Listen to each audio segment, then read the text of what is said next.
Hello everyone, welcome to the next session on Answers Workbench tutorials. In this session, we will analyze a water bottle for its static structure analysis.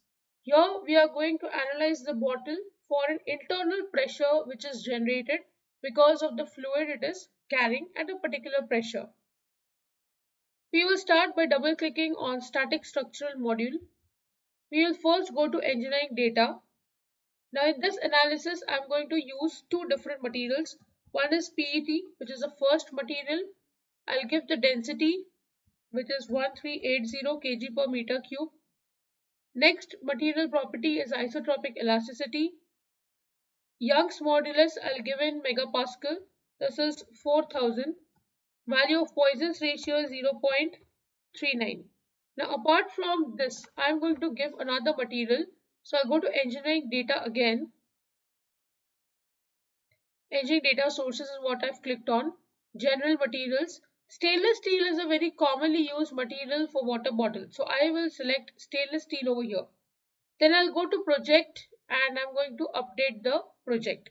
So here we'll use two different materials. We will see that if the bottle is carrying a fluid at a particular pressure, so because of internal pressure, what kind of effect you see in the bottle when it is made of PET and when it is made of stainless steel. It's a comparative analysis that we are going to do. I'll go to geometry and right click. Now since I already have the model, I'll directly import the geometry. Then I'll go to model and double click.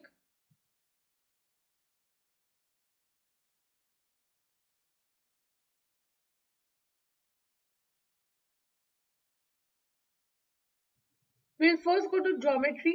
Here there are two parts. One is the bottle cap and the other part is the body.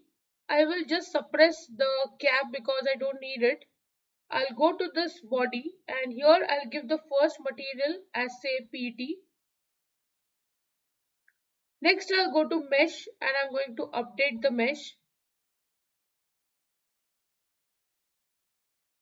As you can see, I have got a decent meshing. I have used the default sizing which was suggested by ANSYS. You can change the size over here, element size. You can make it more finer if you want.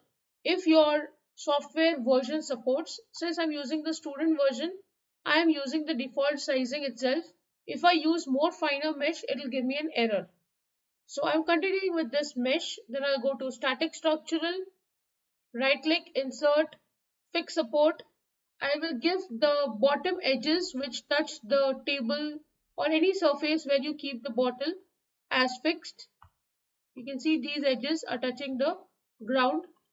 Next, I am going to give an internal pressure because of the fluid. So here you can see I am going for the internal surface and also this bottom surface. So two surfaces I have selected. Right click, insert, pressure. The two faces have got selected. Now I will give a surface effect itself. The magnitude I'm giving is 0.01 megapascal. Then I'm going to insert a force on this face. I'll just show you which one. This one. Apply. Here I'll change vector to component. Along the y-axis, I will give a force of minus 10 Newton. Then I'll go to solution and right click, insert deformation total. We will also see the deformation directional along the x-axis and along the y-axis. Also, we will see the strain over the body and the stress over the body. So now we'll go to solution and solve.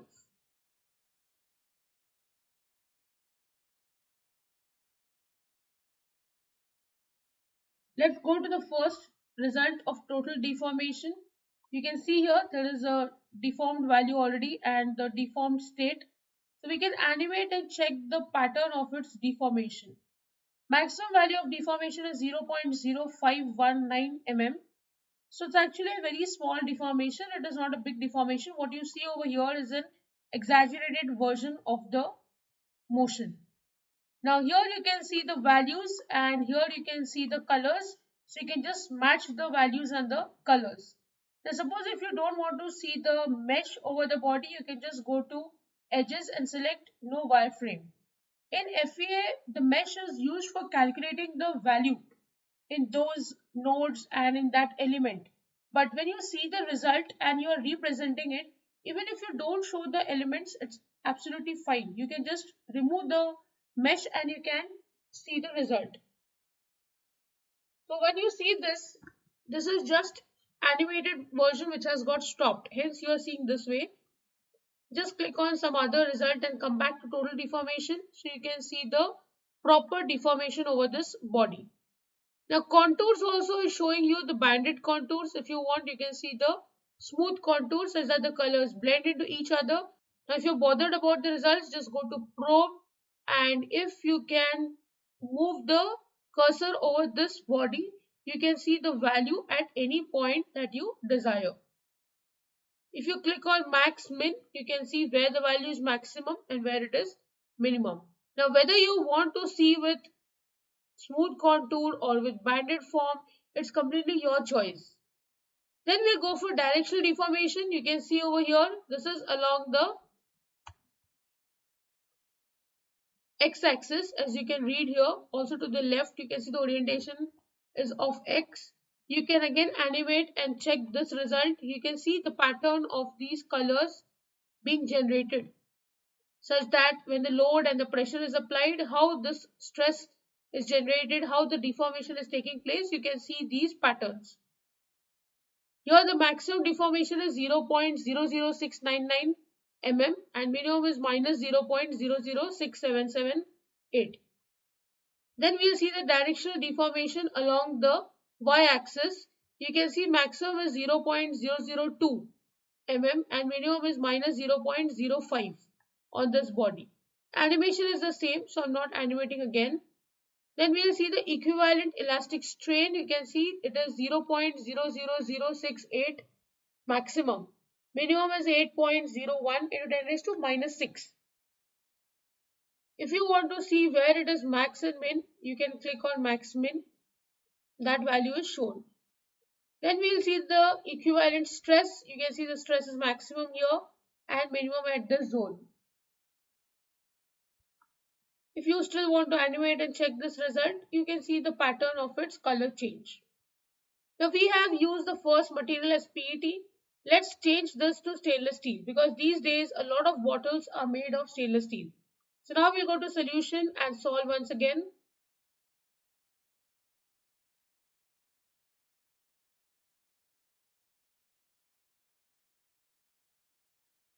Let's see the total deformation. It is 0.001 mm. Maximum and minimum is 0. The directional deformation along x-axis, you can see maximum is 0.00014 mm. Minimum is minus 0.00014 mm. Now this indicates that the value of deformation has reduced as compared to your PET material. Now we will see along the y-axis, it is again reduced a lot.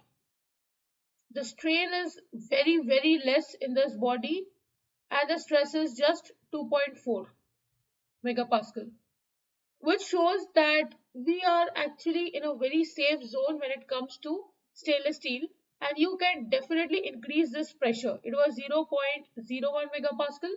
You can increase the value and you can check for stainless steel. It will be safer under higher pressure, and if the pressure is low like we have taken here, then definitely this body is going to be highly safe. So with this, I end the session. I hope you have understood the comparative analysis of two materials on the same body subjected to the same amount of pressure and force. If you have any doubt, please write to me in the comment section. Don't forget to like, share and subscribe to the channel. Hit the bell icon for latest video updates. See you in the next session. Thank you.